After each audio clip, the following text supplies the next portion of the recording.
Welcome to the G.Y.S.B.talks podcast with host Carla Palmer.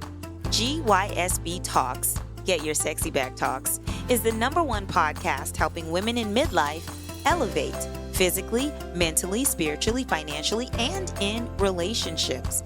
I am so happy and oh so grateful that you are here today and every week.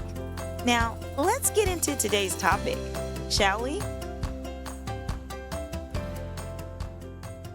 Hello, everybody. Welcome to another episode of G.Y.S.B. Talks. I am your host, Carla Palmer, and today we've got another great show for you. I'm always excited about every episode, and today I am excited to meet with Sophia Lewis. She's a speaker and a coach. Hi, Sophia. Thank you for being here. Hi, Carla. Thanks for having me. I am so glad that we were able to get this on. Let me introduce you. Okay, so Sophia is a former corporate leader, now a speaker and a coach. Sophia's passion is to assist women of color in corporate America by positioning and marketing themselves for advancement into leadership roles. As someone who personally experienced not having someone who looked like her to advocate for her, Sophia saw the need to change the landscape and become the mentor she lacked in her career. Mentorship, Black women in corporate America. We need to talk about this thing, Sophia. Yes, we do. Lots to talk about. Lots to talk about. Okay, so let's start with your background, how you got into corporate America, what your role was, and also share some of what happened to you when you were working at American Express.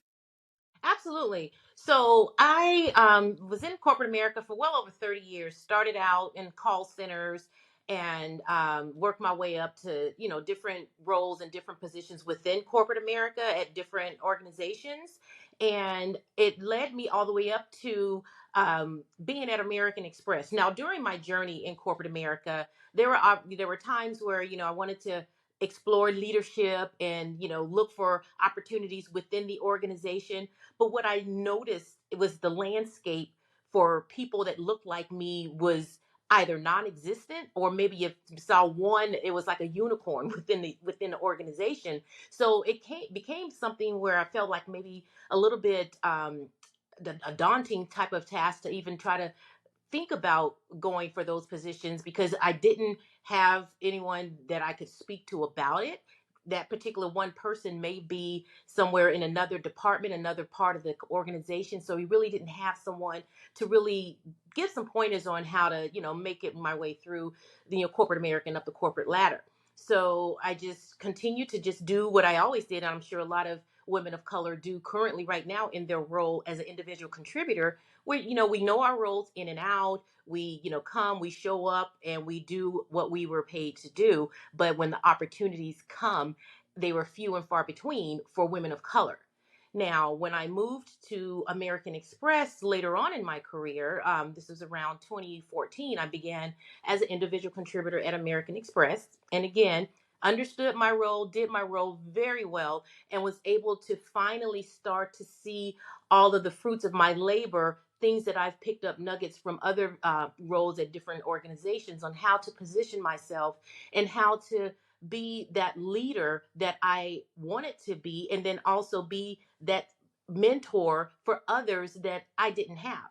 So I was able to work my way up and get into a leadership role at American Express. And even from that particular role, was doing so well as that leader that the landscape, it just became so wide for opportunities for me moving forward. Now, unfortunately, it took a turn at American Express as far as my opportunities there, because it came a time where there were some challenging things that were going on. And as someone who always operates with integrity at all times, I spoke up about it, thinking and doing I was doing the right thing for the organization. But unfortunately, it didn't turn out in my favor, and unfortunately, I was let go for doing what was right. Hmm. And yeah, exactly. I really felt like the organization let me down, because we talk about, if you see something, say something. And when I did do that, unfortunately, I was the one that was retaliated against, and unfortunately lost my role. Mhm. And don't get me wrong, I really enjoyed what I did at American Express. To me, it was a great organization, and I looked towards, looked at the opportunity of retiring there and that being my last place. But unfortunately, things didn't turn out that way. And it's something that I'm currently still dealing with as we speak. But I didn't want that, pain to just sit there. So I turned that pain into a purpose. And my purpose now is being directed into talking about this unicorn. Why is it that women of color, why do we struggle when it comes to corporate America having the opportunities that we see our, non-color, men, women get opportunities so quickly when we're doing the very same thing, and sometimes we're doing it even better, but we're not given those same opportunities that someone that is non-black is afforded. Mhm. How did you so you got to American Express and you said things started to you had an upward trajectory. How did that happen? Like what were you doing to get noticed? Um Yeah. yeah, how did that evolve for you? So it evolved really quickly, and one of the things I'll never forget. In fact, when I had my panel interview to even be um, considered for a role at American Express, it was a sales role as an individual contributor. But during the panel interview, there were four leaders, and then there were about 8 to 10 applicants. And the first thing that they did is they talked about an overview of what the position entailed, what we would be doing, and like reaching out to business customers. So it was a business role where you're dealing with business customers, trying to get them to get the American Express card. One of the things that stood out during that presentation was they were saying that 50% of the clients would get approved. So me, I'm always thinking, okay, well, what about the other 50% that doesn't get approved? I'm always thinking about, not necessarily just what the role entails, but how can we do that role better? Mhm. So when I rose my hand and asked that question, it made me stand out. So obviously, I was offered a position to be there and have an opportunity to show what I could do. And literally, from the moment that I went through training all the way up until the time that, excuse me, that I was let go, I always stood out.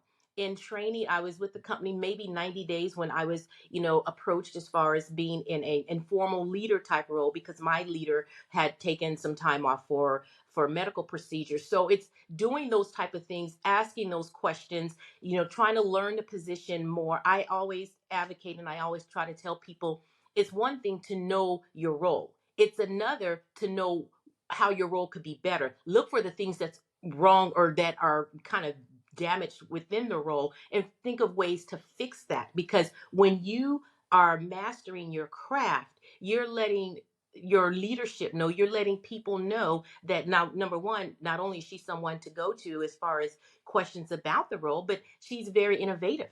She's, looking for ways to better the role, looking for ways to how we can maybe enhance. So think of ways to kind of set yourself apart is the things that I would do when I was at American Express. And I did it at other organizations, but I really honed in on it at the end when I was at American Express. Do you think your ability to think innovatively, I don't even know if that's a word, but to be innovative and creative, do you think that that's an innate kind of thing that you have? And if not, how is that learned? I think we all have it to some degree. Now, what you would have to do is just make sure you're, going deep down into, because everyone knows what their strengths are. So when you are honing in on your strengths, if your strengths are is dealing with people on a one-on-one basis, or if your strengths is more being in your own zone and doing your own, know what your strengths are. And then once you find that opportunity that allows you to really showcase those strengths, that's when you go for it. Don't allow the naysayers, or don't allow someone to discourage you from doing what you can do. So whatever your strengths are, that's what you want to focus on. That's what you want to hone in on and try to, enhance it as much as you possibly can. Hmm. Hmm.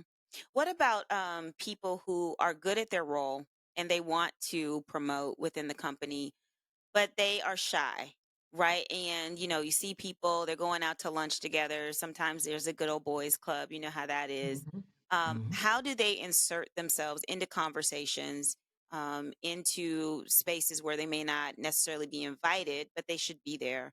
What are some strategies that you would give like a mentee who is trying to promote in their organization or their company? Absolutely. First things first is definitely you gotta focus. Don't you gotta step outside of your comfort zone, because guess what? That's where the success is. If you are going to be shy and not necessarily want to put your hand up or say, "Hey, where are you guys going? I'd like to join." It's going to limit you. It's not going to stop you. It's just going to limit you in getting to that place where you want to be, as far as getting yourself seen. That is one of the big things I tell people. Even as a leader, when I was mentoring and I'm leading my team on an individual basis, when I had one-on-ones with them, I had someone that was like that, very, very shy, very reserved, didn't want to really necessarily, do those type of things, to be out and hang with the, like you said, the good old boys club. But he wanted to be promoted. And I told him, I said, well, the first thing you need to do is, I know how well you are. I know the job that you can do, but I know it. People outside of our team do not. So if you need to be at a point to where, if someone was visiting our department and they said, "Can you point me to where Preston is?" You want them to say, "Oh, he sits right there." But right now, if I ask that question, they're going to be like, "Well, Preston who?" Well, that's because you're not seen. So Mm, the goal is to make sure you put yourself in a position to where you are looked upon to be that informal leader, or that SME, that subject matter expert. Because if you don't do that, you're just making it that much harder for you when those opportunities present themselves. You want to get to a point to where, if someone is mentioning your name when you're not around, others know where you are and who you are. Because until that happens, it's going to be really hard for you to really say, "I'm ready, and this is why you should consider me." mm. That's good. That's so good. When you talk about getting a mentor, like say Preston needs a mentor, how does Preston get a mentor inside the company, first of all? And then we can talk about the importance of also having external mentorship.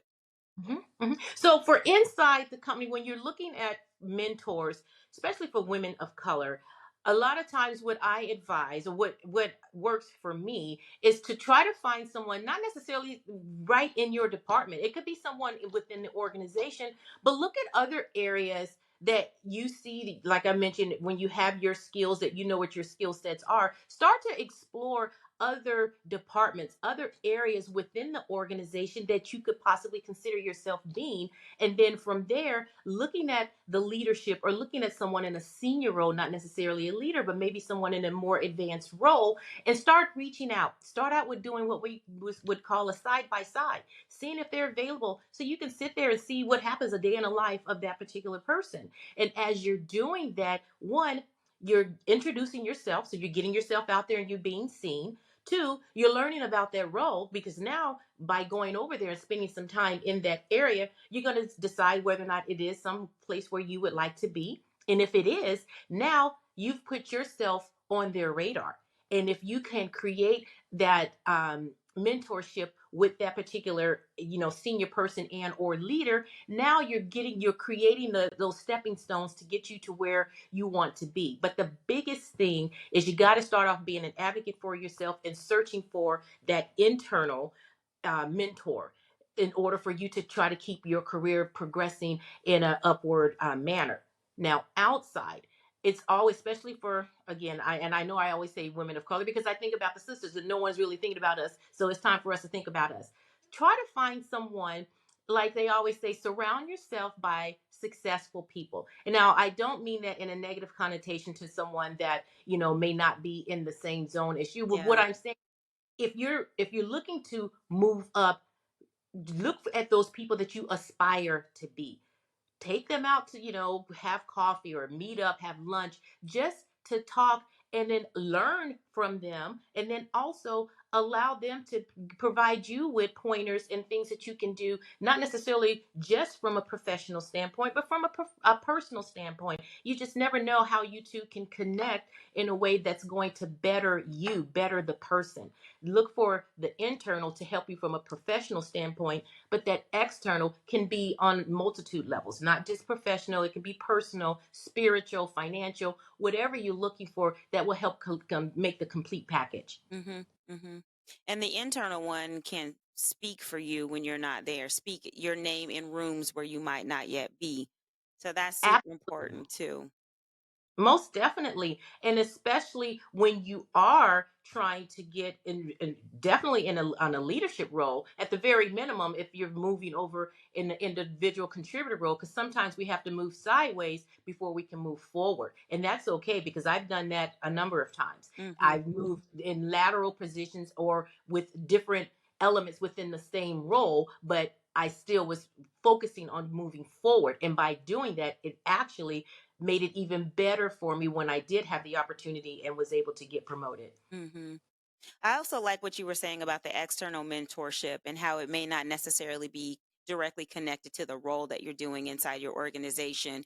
It could be about spiritual stuff, it could be about finances. I mean, everything informs each other. And so, if we're not healthy in one area, say, for example, we're stressed out about our finances, that's going to directly impact the way that we do life in general, whether it's work, personal relationships, relationships with our spouses, like all of those things are important. So the external mentorship, of course, is serving for a lot of different things. And, we don't need just one mentor. Sometimes we have two or three.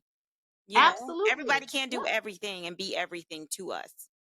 And that's what we have to realize. We can't expect everything from one person because also you got to look at it from that person's standpoint. They're there to mentor you, but if you're using them and draining and pulling them for everything, it's not a good connection for you, and it's not one for them as well because keep in mind they have their mentors as well. So it's just not a one-sided, situation. Hmm. How for you is being a mentor beneficial for you and the mentee?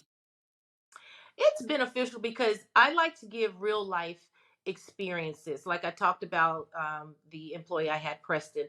I like to, because again, I can tell somebody, oh, if you do A, B, and C, D is going to happen. But if I say, hey, you know what? I did A, B, and C. This is what happened with D. When you let people know that, hey, I walked in your shoes, I know what you're going through. Now, this is what I did to help me. And you may do something completely different, you may do it identical, or you may do a mixture of something in between. But at least if you have someone that's been down that road, they can tell you this road leads to success. Now, you may have different streets or different corners and things that you take, but if you keep on this route, it's going to get you where you need to go. I know because I've been on that route. Hmm. And do you feel that when you are serving as a mentor to someone, it is helping you with your speaking engagements, it's helping you, I'm sure you're going to write a book at some point. Mhm. And so when I say mutually beneficial, for mentors, like they're always working on something too in their own personal life and maybe professionally. And Mhm. so it's not a waste of time if you are allowing them to grow and evolve as well, right? As a mentor. Absolutely. And to be quite honest, after this happened, because again, this is a part of that road that I was on, and I took a hard turn.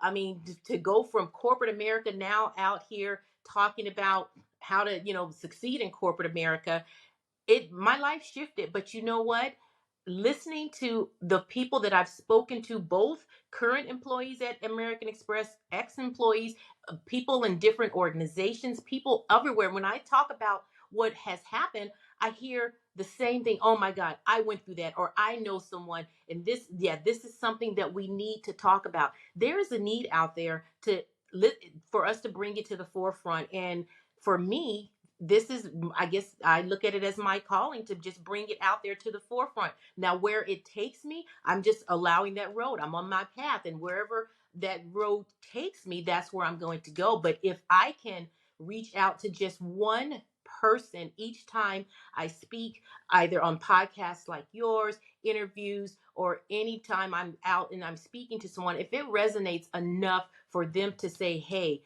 she's done it, I can do it too, then you know what? It was all worthwhile. Hmm. What would you say to someone who is currently in the shoes that you were in at the corporate America position at American Express, and they're seeing things that are unethical, things that are making them uncomfortable, could be something that could get the company in trouble, and they want to say something, but they hear about your story and they like, hold on, maybe I don't want to say anything because I I, need this is my livelihood we're talking about here. What would you Oh, say to them? This cause it's kind of scary. it is scary. And, I had that experience with, because a lot of people, when I did this, I mean, it even went all as far as to Wall Street Journal writing an article about me, which is still out there. They're like, you know what? I'm so proud of you that you did that, but they can't.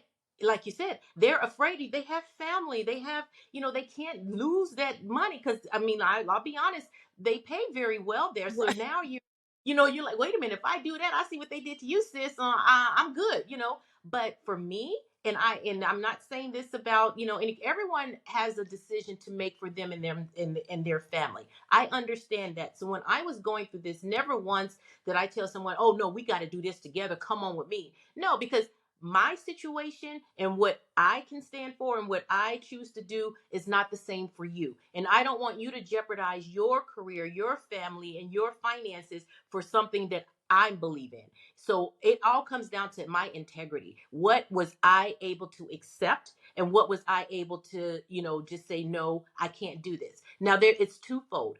The situation with me, if I was an individual contributor, which I wasn't at the time, it's one thing when it's just me. And I decide, you know what, my moral compass, I'm not going to do what I see others doing if they're going to get caught at some point. However, when you're a leader and you lead and you always perform with 100% integrity and you're telling your your employees, we operate with integrity or we don't operate at all. And they're coming to you and saying, hey, they're not operating over here with integrity. It's my responsibility to speak up because if I'm telling someone, no, you don't do that, while we allow someone else to do it, where I mean that's you just can't do that because now it's affecting their pay, their performance, their opportunity for future roles because now they're pitted against someone that's doing things unethically. So Mhm. that's where I stood. So that's why for me, I had to. There was just no other. I had to say something. Yeah. And this is where, you know, your morals and values have to be in alignment with the companies that you work for. And when they are not, this is where that spiritual piece comes in your faith Mhm. and your belief that if I say something and this jeopardizes my current state of getting my money, God's got me, right? But if you Yep. are not, spiritually filled up and like your faith is like, if I say something and I don't have this job anymore, I'm going to be okay. And so, Yep. like, it goes back to that thing that we were talking about earlier, where it's everything informs each other, right? Yes. Spiritually, financially, emotionally, like all of those things have to be intact. And that is what GYSB stands for. Get your sexy back. Like we talk about all of the several dimensions of wellness. There's mental wellness, emotional wellness, spiritual wellness, physical wellness, your career. You have to be as happy as you possibly can be in all of those things. And so the next question that I have for you is about your self care and how that looks for you. How did it look for you when you were in corporate America? What did it look for you when you were going through all of that turmoil? And what does it look for you like for you now? Great. Oh my God, that is a great question. Because prior to all of the things that happened to me at American Express, I would say I was doing a great job with self care, self awareness, doing the things that I thought I needed to do in order to get me in the right rooms, in the right situations and opportunities. Then everything took a turn, like we just talked about. And that self care, I'll be honest, it really started to dwindle and at some point dissipate because it is traumatizing to just see everything you worked so hard for just disappear just like that for doing the right thing. It was hard, and I'm very transparent, and I reached out, I got counseling. I reached out to some mentors that I have, people that I could just bounce the what happened to me off them, because if you internalize that stress would just eat you up. And I had to reach out and I had to get those outlets to help me get through that piece, which by I'm still going through, but I'm in a much better place than I was when it first started, because it was very rough. I mean, just imagine losing everything for what you thought you're standing up for the right thing. But I'm a very spiritual person, and I believe God won't let me down. And as long as I'm operating, knowing that I did everything that I was supposed to do and I did it the right way, and then you know what, everything will work itself out. Mhm. Now, post, I will never compromise my integrity for anyone or any company. And that being said, if someone asks me, it's like we were just talking about people in this current situation, do what's right, do what will make you feel good at night, because the moment you start to compromise your integrity, it's hard to come back from that. And that stress will be much, much worse than the stress of dealing with all of the things that happen after the fact. But as long as you stay true to who you are, true to your morals, things will work out. That's where you rely on your mentors. Like we talk about the external, you will rely on them heavily at that time, but you will get through it and God will get you through it. And just know that you won't be alone. Mhm. Did you get any support from your family and friends? I did, absolutely. And oh my goodness, I leaned on my sister a lot. I leaned on my mother, my husband, and I have some very close, I call them families. It's military friends and family that I leaned on a lot of people. Anyone that had an open ear that day that I needed it, I leaned on them. And I have a group of my support system is very, very large. And I needed it. And you know what? It's okay to just break down. I've been there, done that. Just don't leave it all internal because it will eat you up. Mhm. And this is someone speaking from experience. I'm so happy to hear that you went to therapy, because that Mhm. whole situation, I don't even know how anybody could do it without going to therapy. That's Oh, great. yeah. And and then it's always that stigma. Oh, someone, you know what? Don't worry about what someone else is going to say. Worry about what's going to make you feel better. What's going to help you and pull through that? Who's going to help you pull through that? And you lean heavily on that. Don't worry about any external, because at that moment you're the one that's going through it and they're not there to be, they can't see through your lens. Only you can deal with that. So don't worry about the naysayers or who's going to say what. Mhm. What's next for you? Well, I want to continue to speak and have opportunities like this to just talk about not just what happened to me, but how moving forward, women of color, we can succeed in corporate America. Hopefully, this will resonate with others to let's talk about that elephant in the room. Let's talk about how when we try to put our best foot forward and put our hand up and for opportunities, many times, oh, not right now, or let's just think about it, you're not quite ready. But yet when they put someone else in, you're the one that's training the one that they claim is ready, even though you're not quite ready. Make that make sense. But those are the things that it still goes on today. And I see you shaking your head, but that's, we've all experienced that so many times. I've been told by directors at American Express before being promoted, oh, you're not ready, and you don't have the experience. Now, mind you, I have a master's degree in leadership. So to have someone that doesn't have a degree at all tell you that you're not ready for leadership with a master's degree in leadership, that's a huge pill to have to swallow. But you know what? I didn't let that get me down. I just used that as my motivation to keep moving forward, because clearly I was going in the right direction because I'm making this person feel uncomfortable. Mhm. You know what else I've experienced is maybe getting the promotion but not getting the pay that the person who was in the job before Right? was getting. And then there are other reasons why it's lower, because things have been restructured. Like, there's always something, right? Mhm. Or Yep. doing a really great job and then asking for more money that is Mhm. warranted, right? And then them saying, "Oh, well, right now we're not doing that. We're not giving out raises right now. We're not." It's always something. Always And I something. feel like a lot of times it's what we hear, Mhm. black and brown Mhm. women. That's what we hear. And then you look around and a man comes and they get onboarded, and you know, if you're in leadership, you find out what people make and you're like, "Wait a Yep. second, how does that make sense? That math ain't mathing right there. That is not Exactly. adding up." And so, like, I guess my question to you is, do you, before we go, I'm gonna let you go, because I could, we could chat all day. What do you say to people who find themselves in those situations where they know that they should be getting paid more money, Like, how do you advocate for that? Because I feel like we weren't taught that growing up. I wasn't. I was Nope. taught to just be happy you got a job, you know? Be Exactly. Mhm. And I can tell you one thing that every single woman, black or brown, of color can do right now is to create. And again, I talk about from experience. Anytime I give suggestions, this is what I did as part of my trajectory at American Express.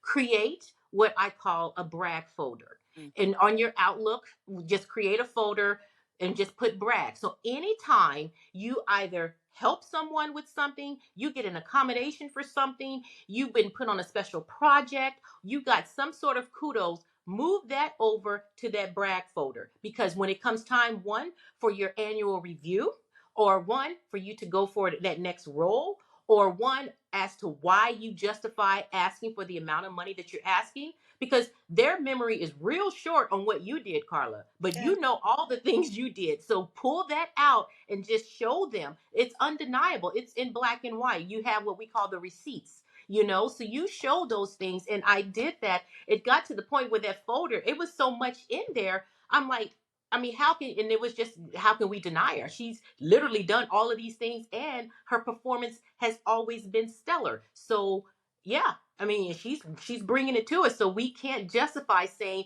"Oh, you're not ready," or "You don't have this type of experience." No, you're showing them, not only do I have the experience, but I have all of the accolades that come with that experience, and Mhm. that will help you.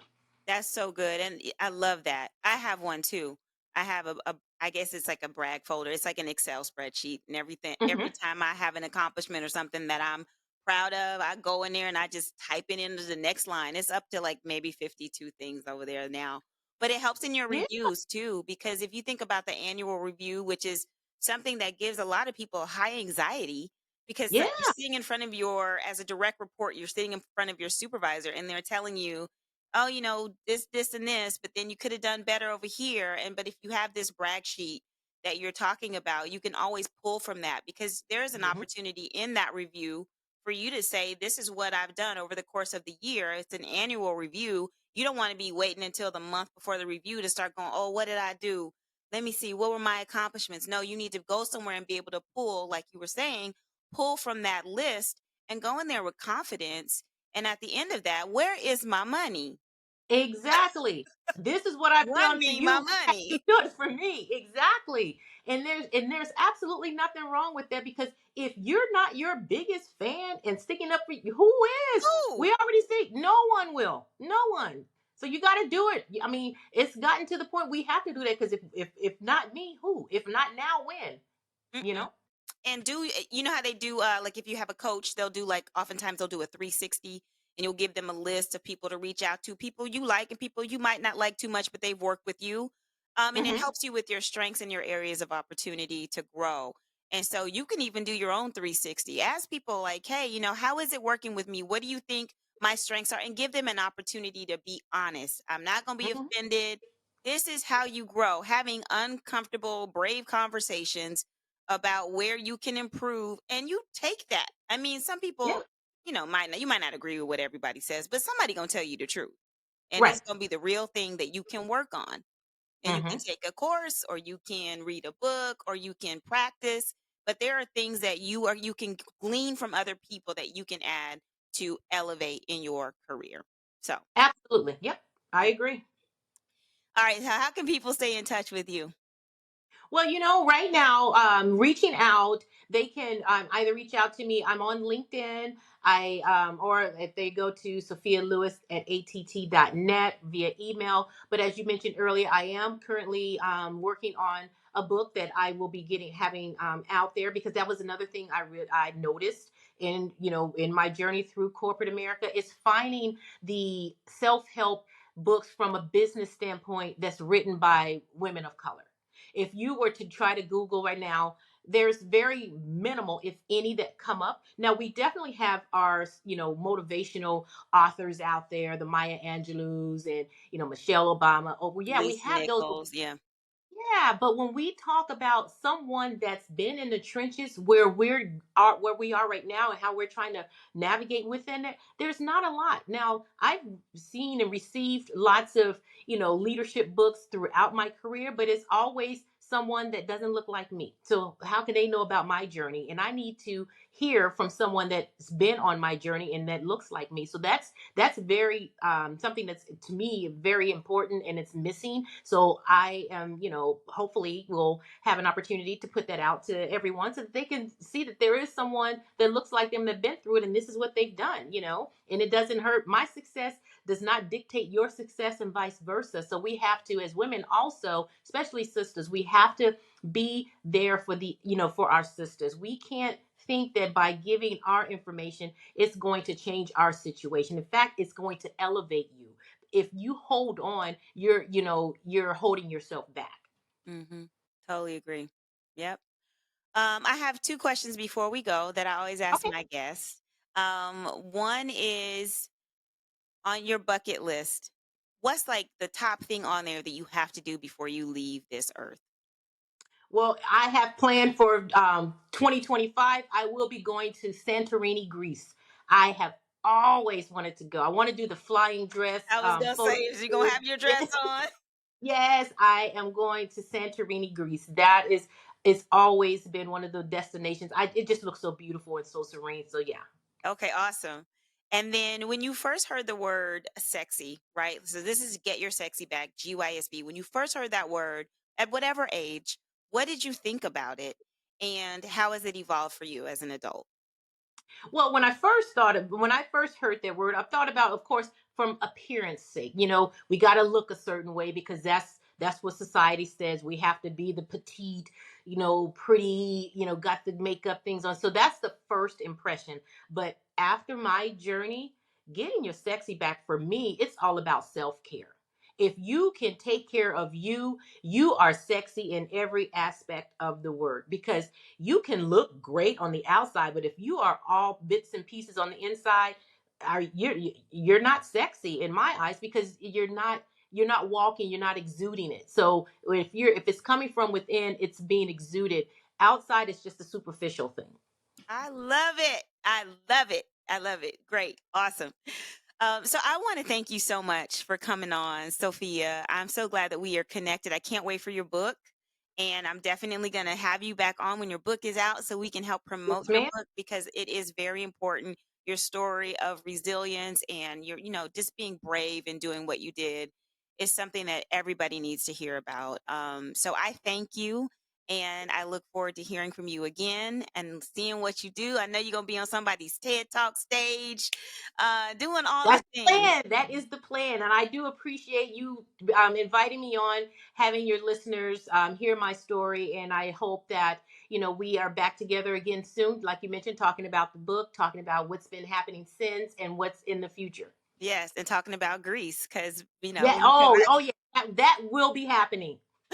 if you want to stay connected with GYSB, I am Carla Palmer. I can be found on LinkedIn as Carla Palmer, and then I can be found on all social media platforms. I'm on TikTok, YouTube, and Instagram as GYSB Movement. Let us know what you want to hear on the podcast. And also, please turn on your notifications, follow the podcast. We are trying to grow. Sometimes it's not easy, but y'all subscribe. If you haven't subscribed, please do so today, right now. Share the podcast out to anybody in your network, women in your network who you know would benefit from this information. Let's grow together. Let's evolve together. And until the next time, guys, take care. Bye bye. Bye, Sophia. Bye. Thanks, Carla. You're welcome. All content on this podcast and any linked blog, podcast, webinar, course, or video material is created and produced for informational purposes only. The content is not intended to be a substitute for professional medical advice and should not be relied on as health advice. The information is general and may not be suitable for your personal circumstances or complete health objectives. Do not use this content as a standalone resource to diagnose, treat, cure, or prevent any disease for therapeutic purposes or as a substitute for the advice of a health professional. Never delay seeking advice or disregard the advice of a medical professional based on our content here on this podcast. If you have questions or concerns about your health or medical condition, please seek guidance from a medical professional.